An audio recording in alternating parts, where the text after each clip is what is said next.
Basta. Thank you. I need another? Okay, sorry. Hold on, Pogos. Happy birthday. It's his birthday. Thank you to Alexei for translating into Russian this morning. Да, я буду переводить сегодня. And it's really my pleasure to be here in Russia for NIDays. Мне очень радостно присутствовать сегодня на российском дне NIDays. So we all live in a pretty amazing time. Мы живем в достаточно удивительное время. A time of very fast technological change. Во время очень быстрого изменения технологий. Really a large portion of all of the invention since the beginning of human history В это время происходит огромное количество инноваций, больше, чем когда-либо в истории. has happened or will happen in most of our lifetimes. И это происходит и будет происходить во время нашей жизни. And as engineers, we're not just seeing this innovation, we're actually part of creating it.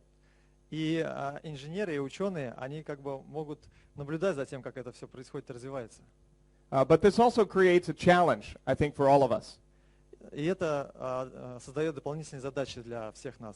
And that is, how can we keep up with this exponential pace of progress? И это то, как мы должны поддерживать такое стремительное развитие, экспоненциальное развитие. Now, one of the major trends happening in technology today that I want to talk about this morning И вот об основных технологических изменениях и инновациях я сегодня расскажу.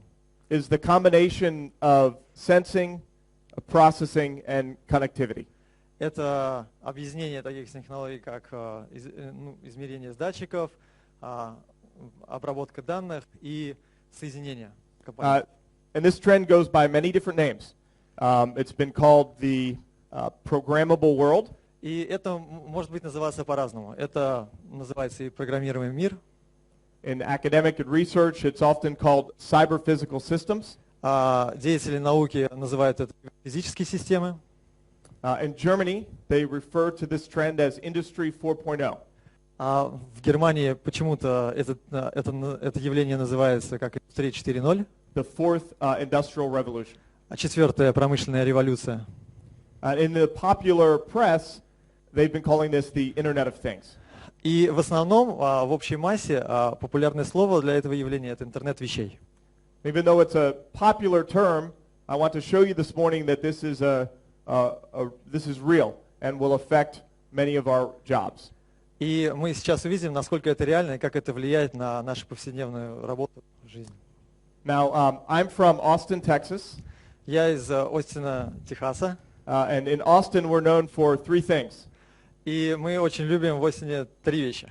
Technology, Технологии, barbecue, барбекю and live music. и живую музыку. So we've all been to a concert that looks like this. И постоянно стараемся ходить на такие концерты живой музыки, как And to illustrate how much has changed over just the last 5 or 6 years. И я хочу продемонстрировать, как это за последние 5 лет изменилось, насколько сильно. This is what a concert looked like just 5 years ago. Это вот как выглядел концерт 5 лет назад. What does it look like today? А это как он выглядит сейчас. Looks like this, right? Да? Not only are all these people taking pictures and videos, Сейчас практически все фотографируют и снимают видео. but of course they're sharing them over the wireless network И, конечно, делятся этими фотографиями со всеми своими друзьями. using a huge amount of network bandwidth. И для этого необходима огромная пропускная способность. And they're sharing it in new ways over social media. И должна развиваться социальная индустрия, социальные сети. So this trend of the Internet of Things isn't a single technology, И этот интернет вещей – это не просто одна технология. but it's really a combination of 4 different technologies Это комбинация 4 различных технологий. that when combined together have more value than any single technology. И вот эта комбинация, она более значима, чем каждая из них по отдельности. The first technology is processing. Первая технология – это обработка данных, процессинг. And this is driven by Moore's law. Это, ну, он действует по закону Мура.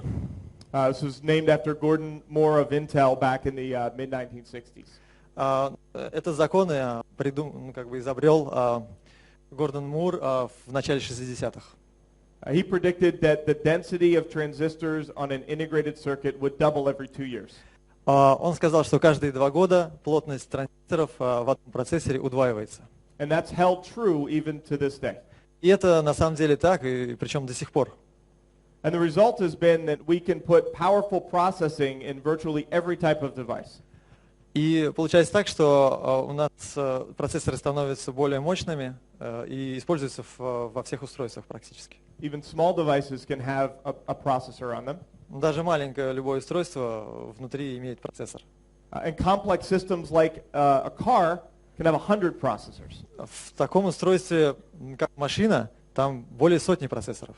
And of course, this also means that there is a lot of software running on these embedded devices. И, конечно, там огромное количество программного обеспечения зашито в эти процессоры. This creates challenges in designing and testing these type of systems. И это достаточно нетривиальная задача, чтобы разработать и протестировать такое сложное устройство. The second trend, or the second technology, is networking. Следующая технология – это технология, связанная с сетями. And this is driven by another law, Metcalfe's law. Эта технология как бы основана на законе Меткалфа. And this is named after Robert Metcalfe. Professor Metcalfe is the inventor of Ethernet. Это разработал профессор Меткалф, Роберт, который, в принципе, считается основателем интернета.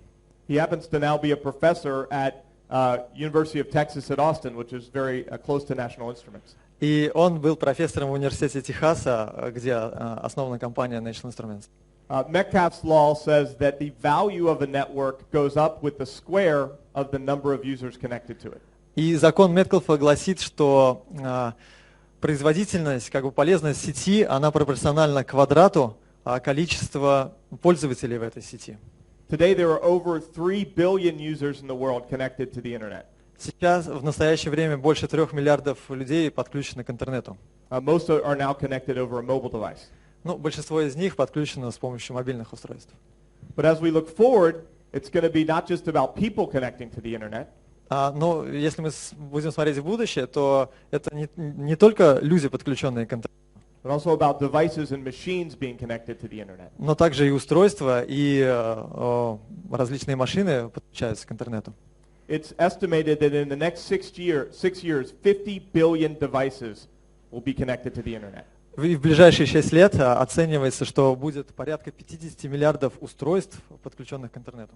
That's 10 times as many things connected to the internet than there are people connected to the internet. Это во много раз больше будет машин, подключенных к интернету, чем людей.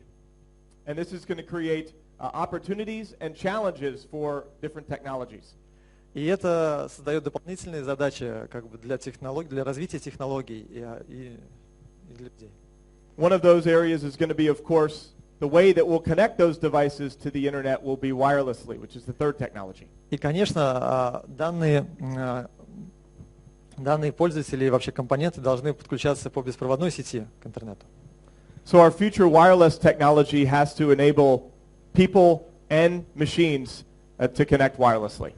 И в будущем люди с машинами будут связаны по беспроводным сетям. Our future networks will need to have more bandwidth. Беспроводные сети требуют большей пропускной способности.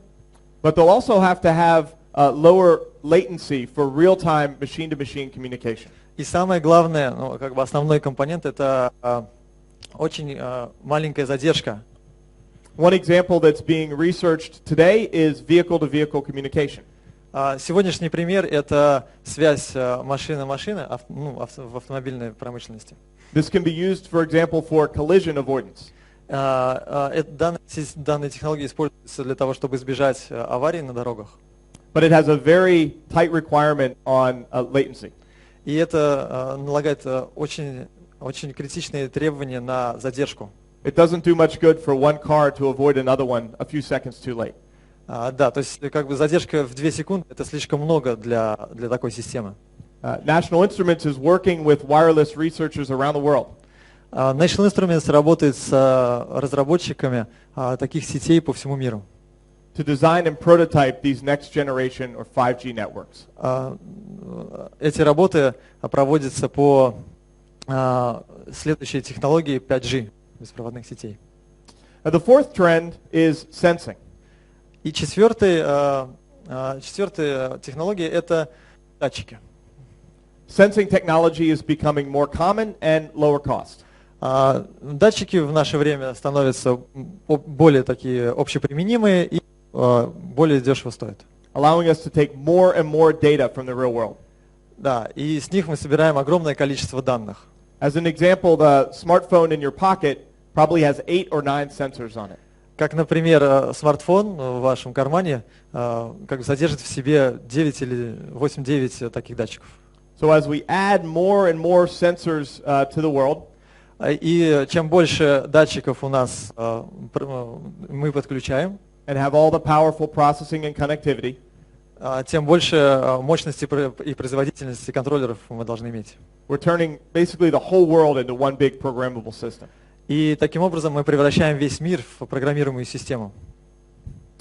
Now, there's really this combination of 4 technologies together is what creates this revolution. И вот именно комбинация вот этих технологий вместе создают такое понимание, как интернет вещей. And I want to show you how this will create opportunities in the type of applications that we work within. И сейчас я хочу показать несколько возможностей, которые предоставляет данная технология для нашей жизни. Now, when we talk about the Internet of Things, Когда мы говорим об интернете вещей, a lot of the media is focused on the right side, the consumer Internet of Things. более популярным является потребительская часть интернета вещей. These are devices like wearables and smartphones and smart appliances. Это такие устройства, как смартфоны, гаджеты или бытовая техника. And these are important technologies. Это, конечно, важные технологии. And they're technologies that National Instruments platform is used to test, for example. И это как раз те устройства, которые мы тестируем на базе платформы National Instruments. But I think the very interesting part that's talked about less is on the left-hand side, the industrial Internet of Things. И менее известное, но не менее важное, это промышленный интернет вещей. And here the same basic technologies are applied to industrial applications. И те же самые технологии используются и для промышленного интернета вещей. And these are areas like the smart grid, for example, or smart energy systems. Такие системы, как, например, интеллектуальная распределительная сеть And smart factories. или интеллектуальные фабрики. And here we have the opportunity to have huge impact to our business and to the world overall. И здесь у нас есть очень, то есть данная технология большой вклад делает в развитие нашего общества. These are applications like putting intelligent systems inside of shipping containers. Например, если мы такую интеллектуальную систему внедрим в лайнер, We can intelligently monitor the cargo. мы можем, во-первых, производить мониторинг состояния этого судна. We can do smarter routing. Также мы можем более грамотно его проводить по маршруту. And save energy or fuel costs. Таким образом, сохраняя энергию и топливо. There are applications like adding intelligent systems into energy systems like a wind turbine. Также, если мы поместим интеллектуальное такое устройство в ветряную мельницу, So that we can monitor and control that system. она сможет проводить мониторинг состояния. And also connect this energy source to the power grid in an intelligent way. А также грамотно распределять получаемую энергию из генератора по сети.